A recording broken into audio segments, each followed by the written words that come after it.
Good evening, everyone. My name is Barbara Graves-Poller. I'm the chair of the Ulster County Democratic Committee. Thank you so much for joining our discussion tonight. As you know, the goals of the Ulster County Democratic Committee are twofold. First, it's to elect Democrats close to home here this year in our countywide municipal elections. And the second goal is that we are committed to building a better informed electorate. We understand that voters enter the booth with very different experiences in their relationship to government and governmental services, and they also bring different background knowledge about how our systems work. So we're here tonight to kick off what we hope will be a series of discussions that address urgent issues. And tonight we're talking about these federal cuts, and we're going to infuse this discussion as much as we can with a kind of civics 101 on budget related issues. We understand that 1 hour isn't enough for even to get to the bottom of even one of the complicated questions we're going to go over tonight. But we also understand the value of information sharing, and that's part of why we have asked our panelists to provide additional information, handouts, and links that we are going to put into the chat and make sure that everyone can review and analyze at a later date. Our Democratic electeds may diverge on some policy approaches, and that's a good thing because there's no silver bullet remedy for the mess that we find ourselves in now. But what they're unified in is an opposition to giving billionaires gifts out of working people's pockets.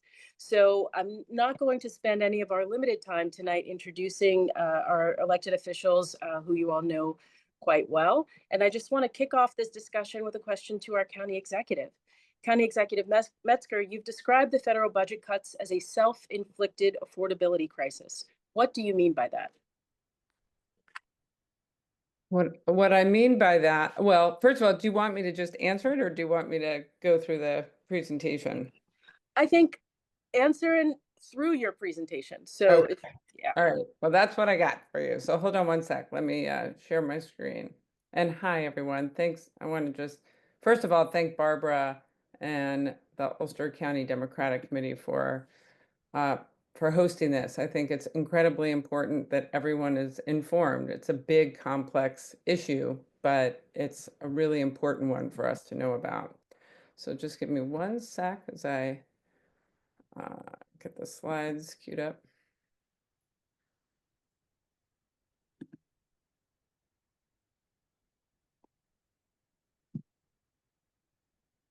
Great. Sorry, guys, I'm slow at this.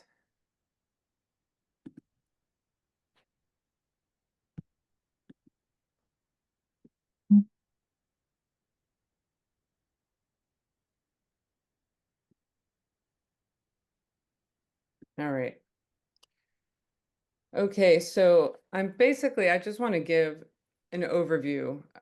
This is going to be a pretty broad overview and taking it from the top and bringing it down to our county. This is without a doubt the most regressive and irresponsible budget ever in our country's history. It adds $3.4 trillion to the national debt over 10 years, largely because the budget gives over $4 trillion in tax cuts, disproportionately benefiting the wealthy and corporations, $175 billion increase in immigration enforcement, building detention centers, and border patrol, $150 billion in increased military spending. Right. Trying to shift. There we go. This budget takes resources from those who need them least and gives them to those who need them most. The wealthiest 10% will receive 80% of the financial benefit of those tax cuts. The bottom 20% will experience big losses due to the cuts to the social safety net. It is a historic corporate giveaway. It makes permanent a corporate tax rate of 21%. It is by far the most costly aspect of this budget, estimated to cost the country $1.35 trillion by 2027. And just to put that tax rate in perspective, it is less than half of what it was under the Republican Eisenhower administration in the 50s. Uh, to to pay for those tax cuts, uh, or at least partially offset them, uh, the budget includes $1.5 trillion in spending cuts that are going to cause serious harm both to the people of this country as well as to the planet. Healthcare costs, you can just see healthcare, SNAP, student loans, climate and energy all being slashed to pay for tax cuts for the wealthy. So how much do Medicaid and SNAP cuts, what does this mean for Ulster County? It means a lot. Close to 1/3 of our residents depend on Medicaid and its expansion under the Affordable Care Act. Over 4,700 children are insured through Child Health Care Plus.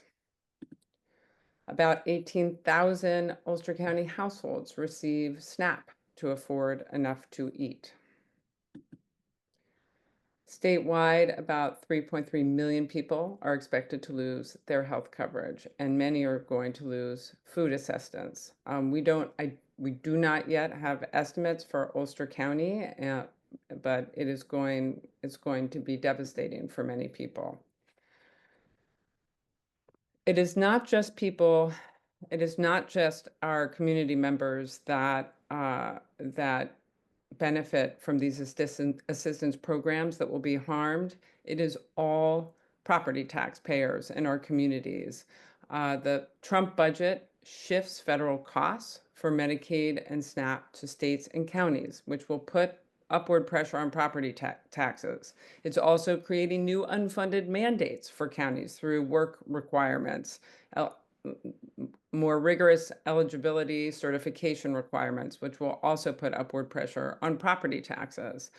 It's going to hurt people in other ways. It greatly increases the national debt. It's going to be as much as 130% of GDP by 2034, which is going to make all borrowing for people more expensive.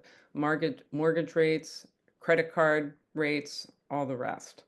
It's also going to drive up hospital costs and EMS costs because they are required, as we would want them to provide services to everyone. And if they can't be reimbursed for Medicaid, then we're going to end up paying that, all of us, in higher costs. The combined effects of the Trump tariffs on prices, together with all this budget and its impacts on all of us, is going to cause a massive affordability crisis in the coming years. I'm just going to quickly go through some of the high-level changes to SNAP and Medicaid. Basically, there are work requirements for SNAP, but they've been extended greatly to seniors up to age 64, to veterans, to the homeless, and to adults with children ages 14 and over. It also creates very onerous certification requirements and restricts waivers, which is going to push a lot of people off of assistance that they need.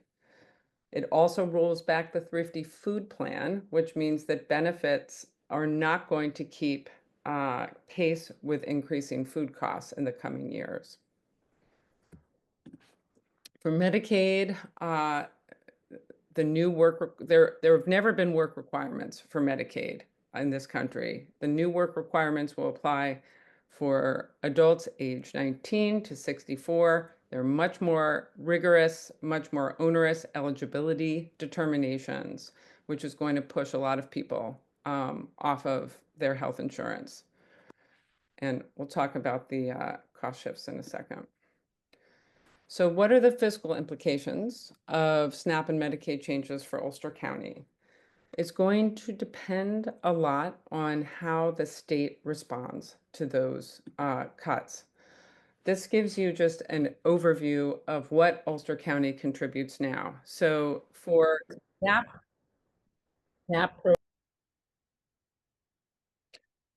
SNAP program costs, so the annual expenditures for Ulster County for SNAP are $44 million.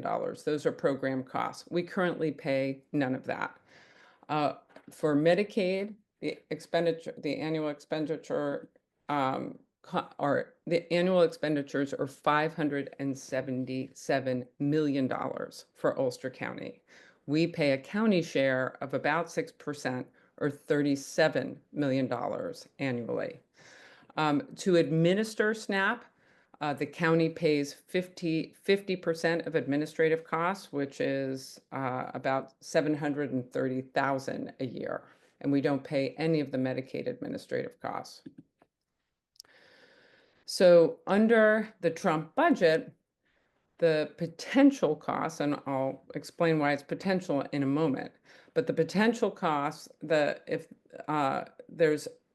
basically shifted 25% of the federal share of administrative costs down to states and counties, which would mean that our administrative costs would rise from $730,000 to about $1.1 million annually.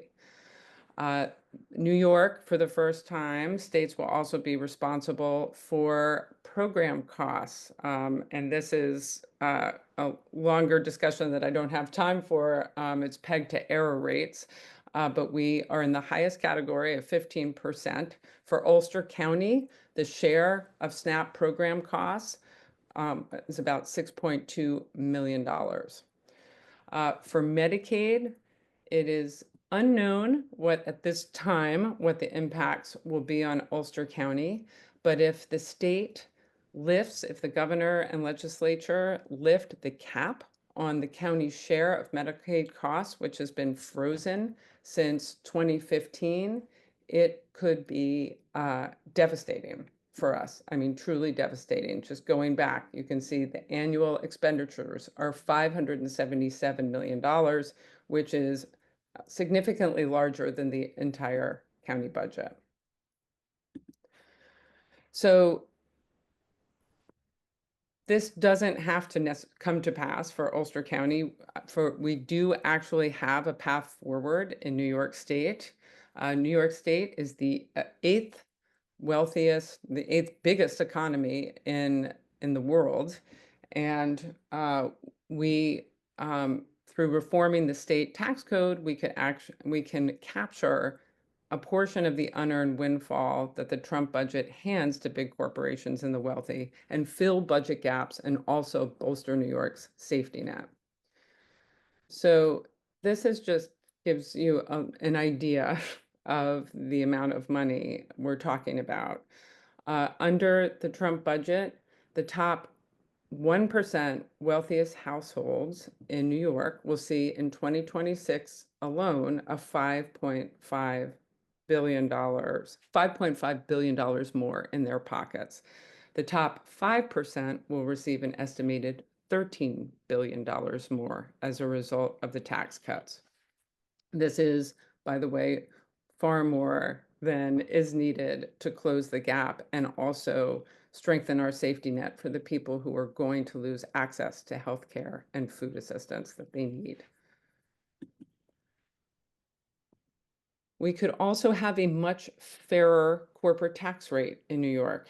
Just take a look at this chart. We rank 11th in our corporate tax rate. We have a very generous corporate tax rate for corporations.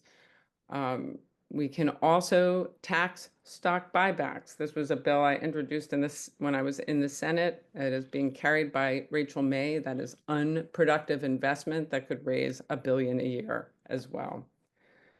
So we have a path forward in New York to fight back and to protect all New Yorkers, but it's going to take the state legislature and the governor to reform the state tax code and really,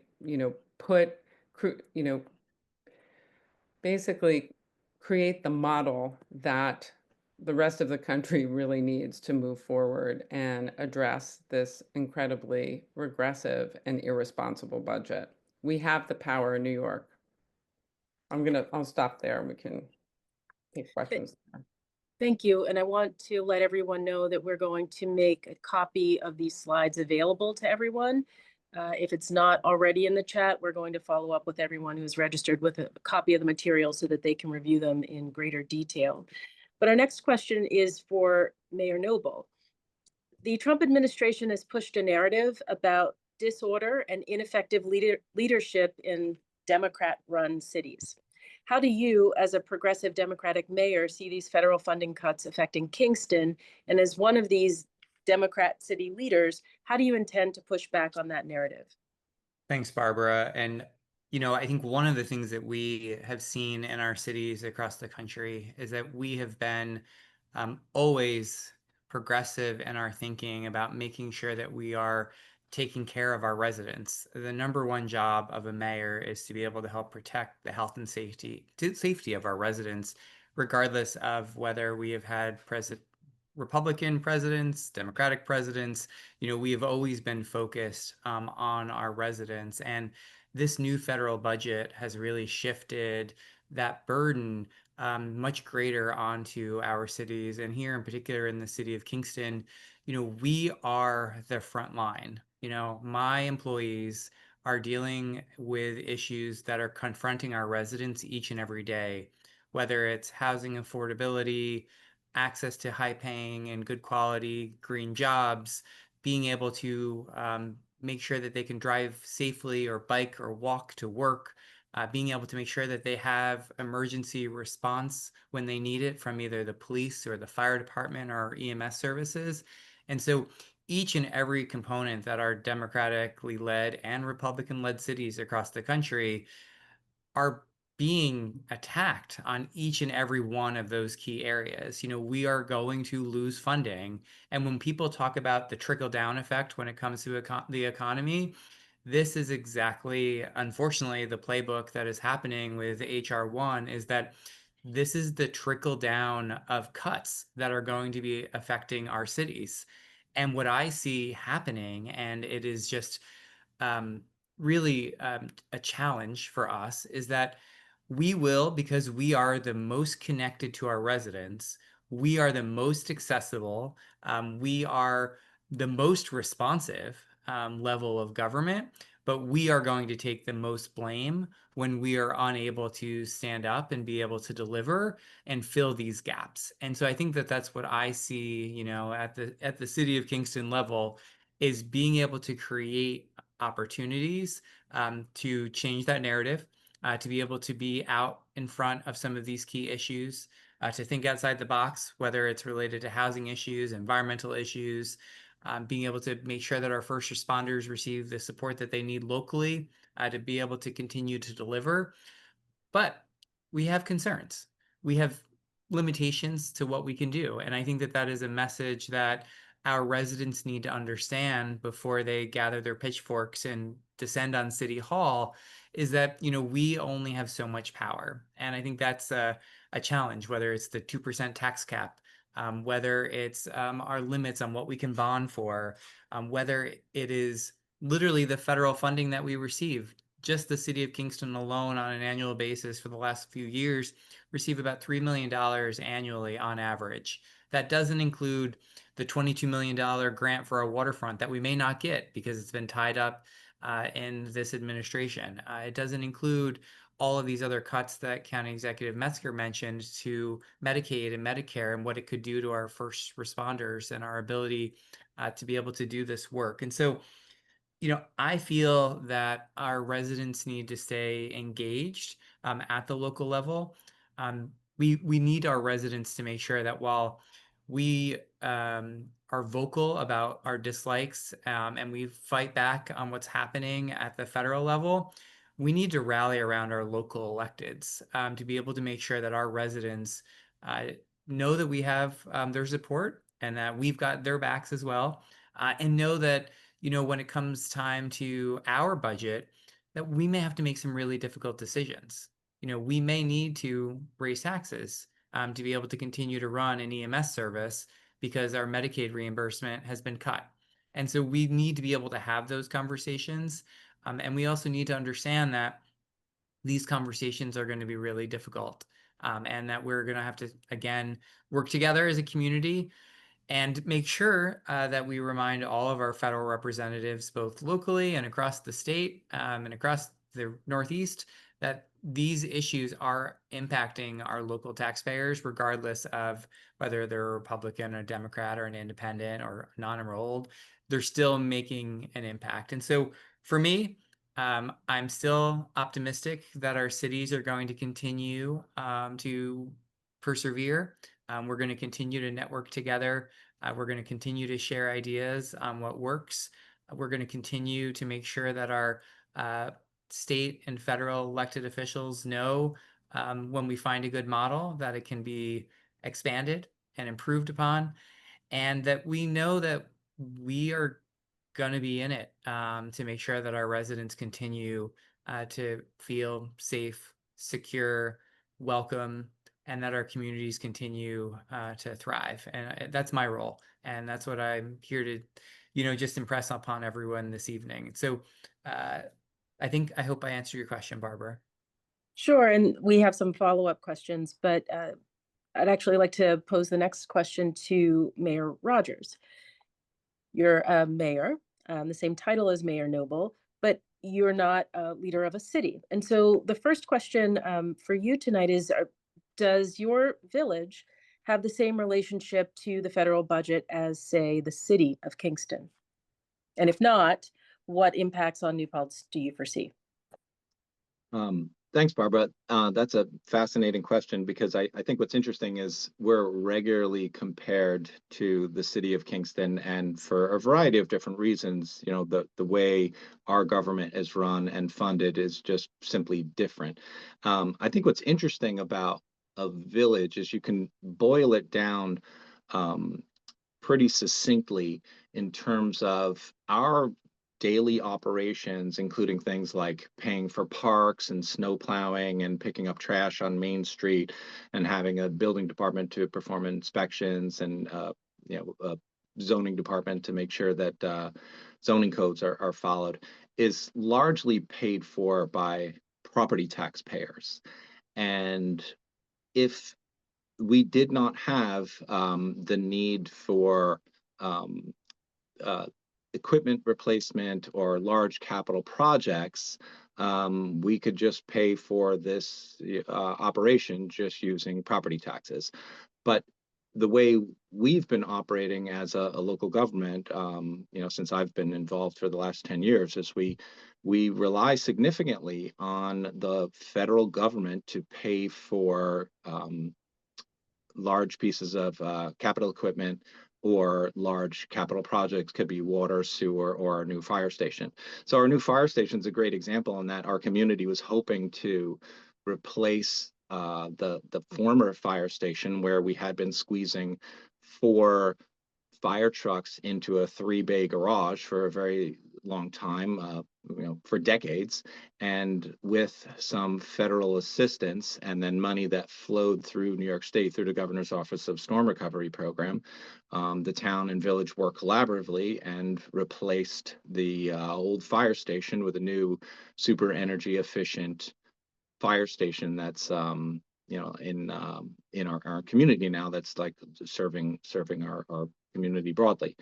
So I think what's very interesting is that a lot of the grant opportunities that we pursue are grant opportunities where we're applying to New York State or even Ulster County, to different departments or regulatory agencies. But most of the money comes from the federal government. The state and the county might review our applications, and they're the conduits to make sure that our projects make sense, and we'll be serving the most number of people as possible. But the money originates with the federal government. So if there's like a flipping of the script where that relationship is different, it's simply going to result in local taxpayers either paying more for projects, or where we'll just do fewer projects. So take the first example. If we're paying more for projects, then our credit rating will not be as good as it currently is, because we'll have to do more bonding to pay for a capital project, and then that will trickle down across all of our expenses and just make everything that much more expensive. Even the grant programs or projects that we're bonding for that don't involve federal money it will cost us more to bond. So there's very significant knock-on effects. And I think what's interesting about this exercise, and I appreciate that you included asking how it will impact our villages, like it's really pretty cut and dry to see exactly how much money we receive from the federal government. It's in our annual audit. It's towards the back of the audit every single year, and it's just listed as federal revenue from grants. And you can see, I kind of just took a snapshot of the last 5 years, and our money that came from the federal government helped us pay for a chunk, not all of it, but a chunk of the fire station, a chunk of several of our sewer conveyance projects, some of our water conveyance projects where we're updating old pipes. And without those programs and that federal tailwind, then like I said, either we're going to spend more locally to do that same work, or it's just going to result in us doing fewer projects. So that's my contribution to this conversation. Well, don't leave yet, because we have follow-up questions, but thank you for that. And I'd like to sort of pull back and ask slightly different questions at the county level to Comptroller Gallagher, because in our conversations within the Ulster County Democratic Committee, we've been focusing so much on the most vulnerable populations countywide. And there's good reason for that, because they'll be very hurt by these cuts to critical services. At the same time, just today, the National League of Cities put out a statement about the drastic cuts to FEMA, the Urban Area Security Initiative, transportation support, and how all of these cuts are going to make us a more vulnerable nation. And so you put together an excellent summary of some of these issues, which we'll also share with our participants. But I'm wondering if you can spend some time speaking about how some of the cuts to things other than SNAP and Medicaid will also impact folks within our county. Great. Thank you so much, Barbara. Thank you for inviting me, and thank you to the whole Democratic Committee, Executive Committee, for setting this up. I'd like to share my screen if that's possible. So I'm gonna share now, and we'll definitely address some of these other issues that Barbara was talking about. I'm going to take a step back for a second just to give people kind of a visual about what kind of federal money comes into Ulster County right now. We get around $50 million a year in federal funding. Our budget this year is $446 million, so that gives you a good perspective. The federal money that we get is half of it is health and human service related. And you can see ARPA, that's the American Rescue Plan Act, which was COVID money, was a big chunk last year. And obviously, that's declining as we spend it. But I wanted you to see just how important it is to health and human services. And here's a little breakdown of what those health and human services impacts are. And these are all from our federal funds report. I put a link in the chat. TANF, temporary aid to needy families, is the biggest chunk of that, $11.5 million going into needy families' pockets. Foster care, $3.4 million. And you can see the list in our report as you go on. We're not the only government that gets federal funds, as you've heard from the mayors today. And so in our report, we really focused on what are the totals, not just Ulster County, but direct benefits to people. HEAP, $8.6 million. SNAP, as the county executive noted, $47 million. Medicare, Medicaid, both over $600 million. Social Security, a huge number. And this is a really important thing to realize, especially if you're knocking doors and you're speaking to constituents. People are terrified about Social Security, and I have seen chatter about it. But what people need to realize is we have 43,000 Ulster County residents on Social Security. They're not alone, and I really want people to know that. And then I'm going to talk for a minute about some of the other proposals. What we're seeing right now, actually, is that there is some pushback in Congress against the Trump administration's proposals for the new appropriations. And I think it's important to focus on that because we have seen in certain cases, like Congressman Ryan leading the charge to save our Social Security office, that the squeaky wheel gets the grease. And the more we push on the things that we think are important and the more vocal we are, the better chance we have. But the Trump administration was proposing to eliminate all community development block grants. Now, the county doesn't get more than $3 million a year in that funding specifically, but it impacts a lot of other agencies and nonprofits in the county. A proposal to eliminate all the community service block grants. I'll give you a good example. Community Action, we just are wrapping up an audit of that agency, that nonprofit. That's how they're supported, community service block grants. They've talked about the elimination of HEAP, massive cuts to FEMA and changes there, although National Association of Counties was able to push back on some changes in FEMA that we want to see.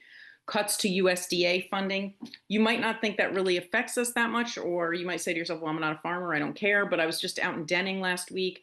There's a really significant broadband project there that would use USDA funding, rural development funding through the Reconnect program to provide broadband fiber to 120 homes there. Cuts to transportation and cuts to Section 8. I want to bring to your attention, I feel like Section 8 is an area that was really left out of our federal funds report. It doesn't come through Ulster County government, but I was reviewing RUPCO's audit and RUPCO's annual audit from 2023. They don't have the 24 available yet. $20 million in Section 8 coming through RUPCO. That is covering both Ulster and Greene. I don't have a breakdown. I have questions out to RUPCO for this of what the Ulster portion is, but Ulster is the majority of that funding.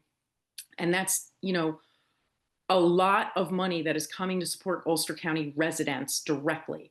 That is definitely in jeopardy. Now, what was interesting is that the home money through Housing and Urban Development, U.S. HUD, right, HUD agency, was proposed to just be on the chopping block 100%. And the House bill appeared to carry that forward. The Senate committee was like, no, we're not doing that. And they level funded it.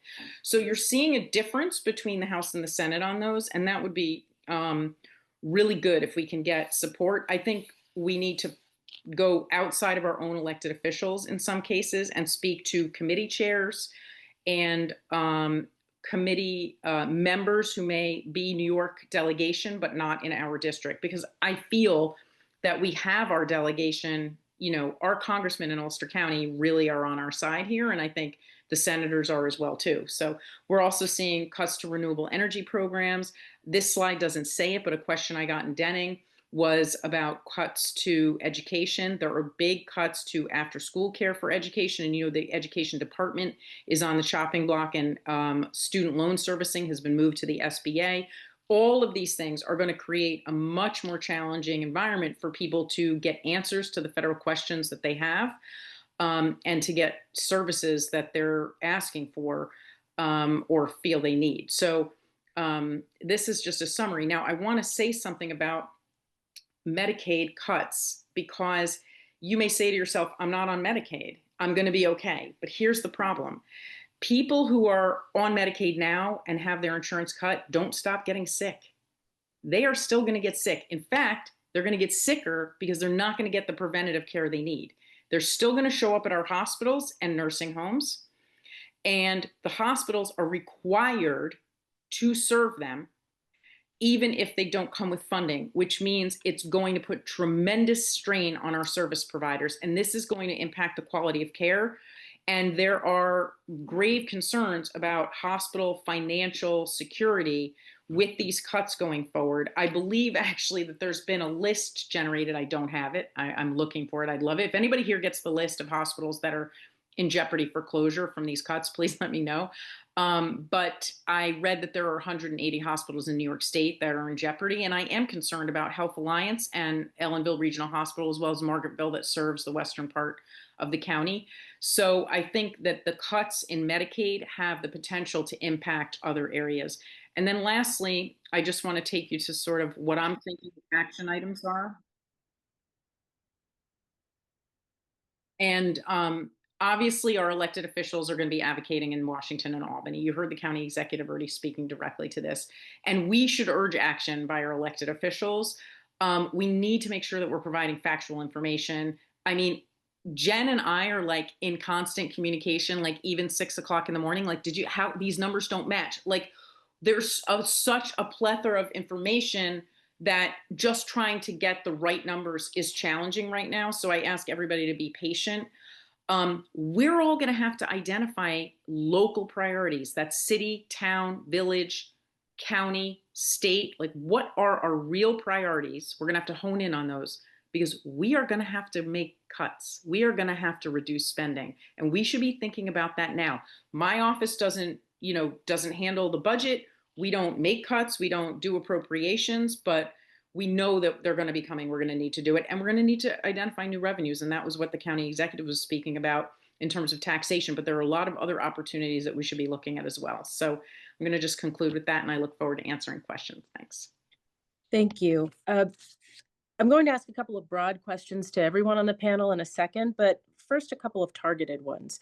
The first one for Mayor Noble. The city of Kingston, I think, just raised taxes last year. Why can't the city simply cover the cuts to SNAP? Thanks, Barbara. I think one of the biggest issues is that we not only are, dealing with a housing affordability crisis, our local governments are unable to, with the 2% tax cap, really be able to raise taxes to a level that would really be able to support the millions and millions of dollars of SNAP, needs. So just starting with just the affordability issue, many of our homeowners are on fixed income. Many of our homeowners and tenants are already struggling with some of the highest rents and home costs of anywhere in the country. It's unfortunately been well documented. And every penny that we have to raise in our local taxes, especially with property taxes, it goes and makes that a further and higher burden for our residents. And so while we are trying to continually think of ways to be able to help us get out of our housing crisis, which we are making really great strides thanks to the work of the county and our communities, but we really have to be careful when it comes to taxing our properties out of our city. And I think that that is one of the biggest concerns that I have, was being able to fill the federal budget gaps on the backs of our local taxpayers, especially at a time when our housing is just so darn expensive. Thank you for that. The next question for Mayor Rogers. The controller just talked a little bit about, actually both the controller and the county executive mentioned changes to student loan programs. And so I should back up and say that some of these questions that I'm posing have come from our outreach to members and some unaffiliated voters. And so one of the questions that we've gotten over and over again is about student loans. And so if there are changes or cuts to student loan programs, what does that mean for college students, particularly those at SUNY New Paltz? Yeah, that seems like a paradigm shift type question. There's no question about it that New Paltz is largely reliant on the fact that we have a university here. We saw that during COVID when college students were sent home and the dorms were 43% full, and we didn't have enough college students on campus using water for a variety of things that we rely on as revenue to service the debt that we have, because we spent $5.5 million updating our water filtration plant. So I have like $3.5 million in debt to pay for that $5.5 million project. I got debt service. If I don't have water revenue coming in at the rate that we anticipated, we built a system assuming that we would have, X number of college students in this community. So you can see how not to use a pun at all, but it clearly would trickle down and create other unintended consequences. Yeah, if I could add to that, Barbara. Sure. So what the budget, the big hit is to programs to help uh, graduates who are now in the workforce uh, in repaying their loans. So it's basically putting new limits on subsidized and income-driven repayment plans. So that it's going to make it really hard. It's going to make it there. It's going to make it very hard for young people who are just starting out, new jobs, like trying to pay the rent, etc., to pay back their loans. And so maybe in a future conversation, we can talk a little bit about some of the proposals to make higher education, including our community colleges, more affordable. But for now, as you just mentioned, County Exec Metzger, it's going to be extremely difficult for a lot of new graduates who have been relying on that student loan debt relief. I hate to continue with the unsatisfying or the distressing questions, but I think for you, County Exec, and for the Comptroller, one of the questions we've gotten over and over again is about Medicaid, particularly from our younger voters. What can the county do if I, as a younger voter, or someone in my family, loses their Medicaid coverage? This is why I am so focused on the state right now and state solutions, because it it is such a huge figure. As I said, it's $577 million in Medicaid expenditures just for our county. And that, like, that's significantly more than our entire budget. So I mean, they're at the state level. I mean, you need to reform our state tax system. And I just want to be, this is a message I really think it's important for Democrats to put forward. Look, this federal budget, what they've essentially done is shift the onus of these program costs from the wealthiest and corporations to a very small local property tax base. In rural counties, property taxes are regressive taxes. And the only way to counter those impacts is by restructuring the state tax code to essentially capture that unearned windfall to corporations and the wealthiest in New York. I mean, that is how you close the gaps. And that is why I'm so focused on that. It's like literally impossible for counties. I mean, think about it. You have these costs right now, they had been all this Medicaid cost shift, SNAP cost shift. Those costs had been spread over hundreds of millions of households in the country, right? And now they're being pushed to the states and pushed down to a tiny, tiny, teeny, tiny fraction of that. It's just like, it's not sustainable. So we really need to work with our state leaders. And this is like, we are already a very unequal state. We're already a very unequal state. And this Trump budget, it's like, inequality on steroids. And that's not acceptable. It's just not acceptable.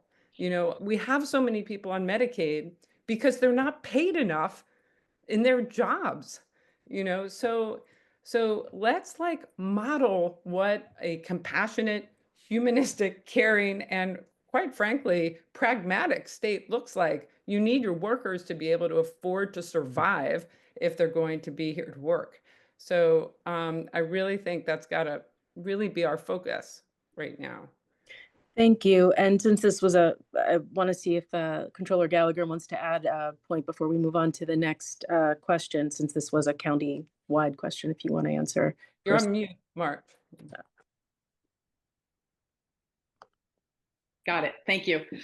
I want to note that, first of all, the Medicaid cuts are delayed a little bit. Okay. So people have some breathing room over the next 12 months. But one of the concerns is that people who are not on Medicaid, but who have the essential plan through the New York Health, the health exchange, where you go on and you kind of find a plan that works for you, the supports for making the essential plan cost effective for people are going to go away. So premiums are going to go up. I agree with the county executive. We do need a state solution, but I urge people to think about a few different things. One, there's going to be a work requirement. So to the extent that people can find work, it's going to enhance their eligibility. And this is actually something that I think county government and other local governments should be thinking about. What programs can we set up so that we can slide people right into work and volunteer opportunities? Because that eligibility is going to be an issue.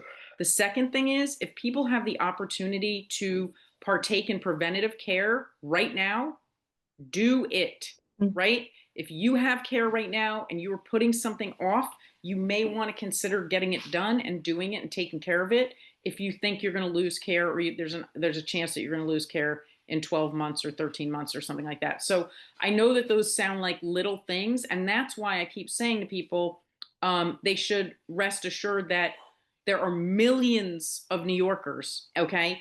And just like during COVID, we're going to see New York State take extraordinary measures. I, as an attorney, never thought for one day that we would see all eviction proceedings stayed, that we would see all mortgage foreclosures stayed. But during COVID, that's exactly what happened. And you are going to see extraordinary measures. And that's why the things that County Executive Metzger is talking about really are on the table, even though they sound huge right now. It's like, well, I don't know, how can I, make these tax changes, right? I'm just here as a county comptroller. But we are going to see extraordinary measures because we're going to have millions of New York State residents in this situation. And that's the thing that I think people who are really concerned can take some measure in, that we, as one of the largest economies in the world, are not going to see like tens of millions of residents without some sort of health care. Maybe this will be an opportunity for the New York State Health Act. Maybe we will see universal coverage. Maybe we will see a change to taxation. I don't know what it's going to be. But in terms of taking care of yourself, get those things done that you can, and make sure that you're set up for these eligibility tests that we're going to see later. Yeah.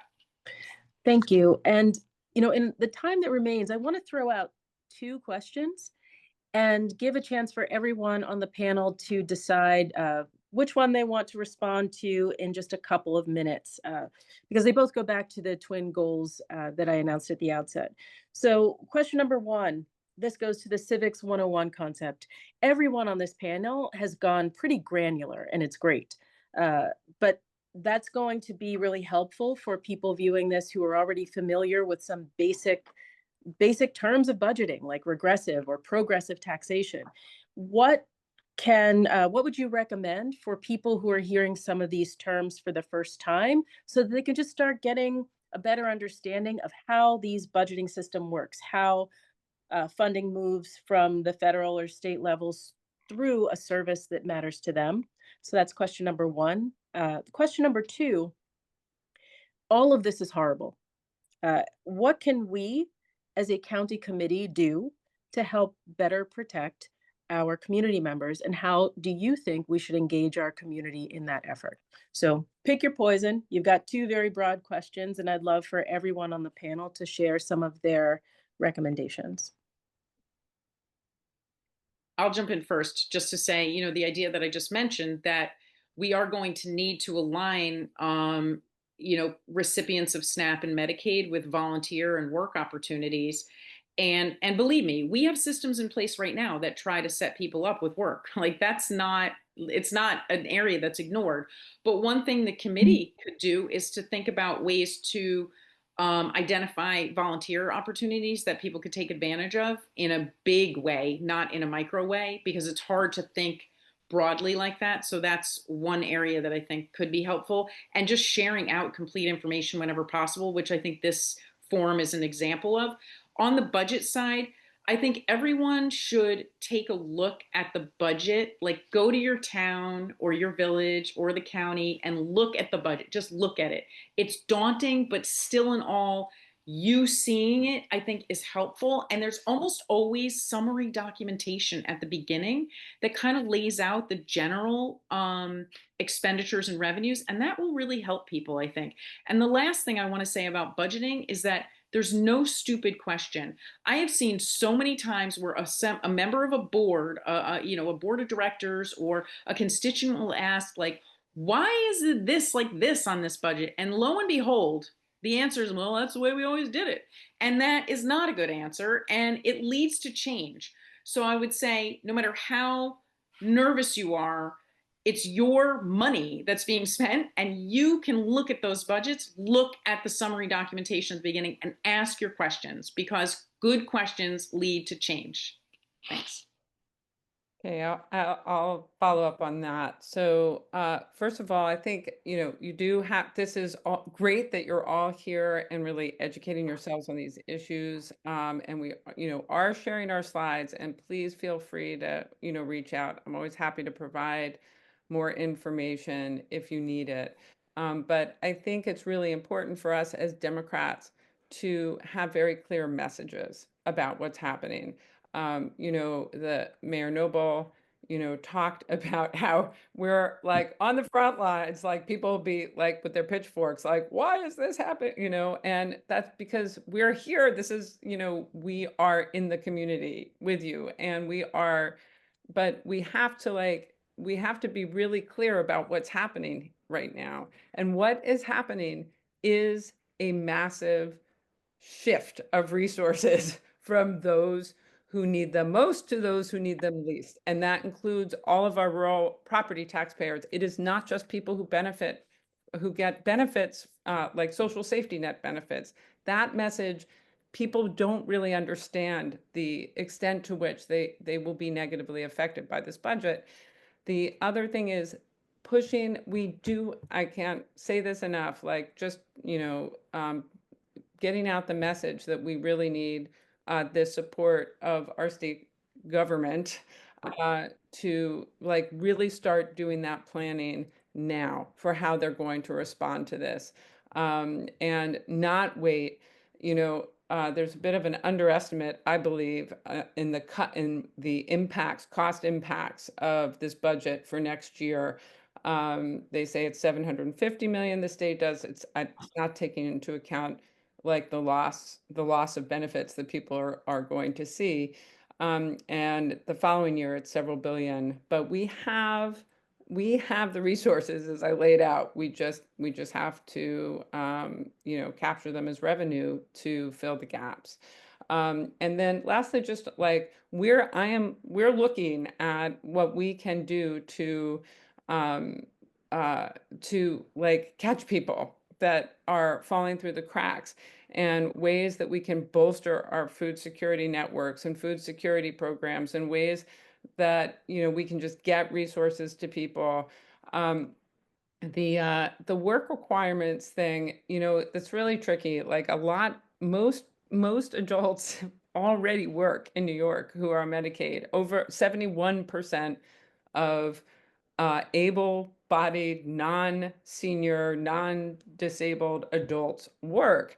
And many adults that do not work because they're in school, or they have a disability, or there are other things going on. So again, it's like, and all of this information, by the way, was right in front of every Republican member of Congress when they voted. The Congressional Budget Office, nonpartisan, did an analysis of work requirements in other states and showed they do nothing. They have except raise administrative costs and take healthcare away from people. So we really need to work on solutions again statewide to catch people and give them the assistance that they need to thrive, creating the conditions for a strong economy. And we're going to do what we can. We're going to work on creative solutions here at the county level and at local levels to, to protect our residents in this time. Thank you. Are other panelists? I can jump in with an attempt to answer the question too. So I feel like one of the things that the local elected officials, particularly mayors, so Mayor Noble and I are both active with the New York Conference of Mayors. We both attend the Ulster County Association of Supervisors and Mayors, and like comparing notes with other elected officials, I've found to be incredibly valuable in that, you know, you may have one elected official who's figured out, well, this is how we can continue to, you know, protect our community members and continue to offer these services that we know that are important, that our community relies upon. And, you know, I think kind of making us realize that, you know, our experiences are not in silos, and that, you know, we can compare notes and probably be stronger together, and working as a collection of Democrats is so much more important than it's ever been before. So I definitely want to shout out and thank the Ulster County Dems for organizing, you know, this type of conversation, you know, because it is kind of super helpful to hear from our comptroller and our county executive about, you know, what is on their radar screen and how they see this working, and what they would suggest that we need to do both locally and then, you know, in terms of encouraging our state and federal officials. So I think, you know, realizing that, you know, we're not alone, and, you know, taking every opportunity to work collectively and, you know, focus on our strengths as Democrats and focus on our shared values is exactly what we should be doing. And, you know, let's keep doing more of it.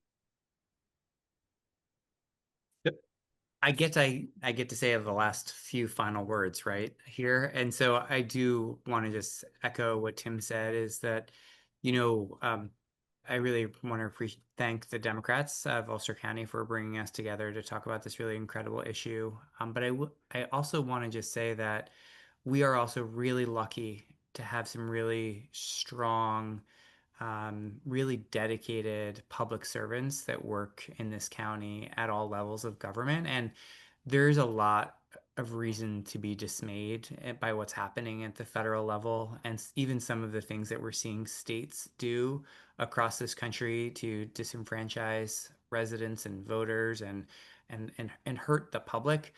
What I will say is that we can and should continue to engage with our residents to make sure that they know that they can trust us.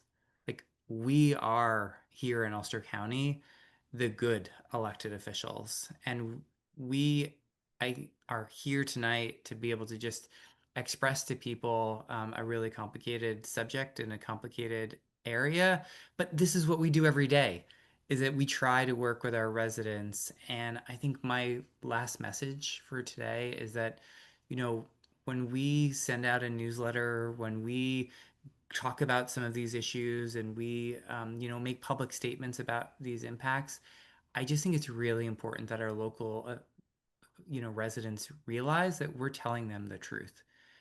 We've been here for 10 years, long before all of this crazy stuff have happened in Washington. You know, we're all working really hard at this, and that we just don't want our residents to think that we're also caught up in the chaos, and that we're just spinning things, because we're not. And so that's all. I just wanted to say that, you know, there are some good ones left, and we're just really lucky to have so many of them here in Ulster County. Well, thank you for that. And I'll just, again, close by thanking all of our panelists. This, again, an hour doesn't even begin to scratch the surface, but we have to start somewhere. So thank you for helping us in this effort. I am going to push for us to use the phrase that, to me, captures what's going on, and that is reverse Robin Hood economics. It is un-American to do what the federal government is trying to do, which is turning our tax system, which should be funding a stronger, healthier, safer nation, into a pyramid scheme.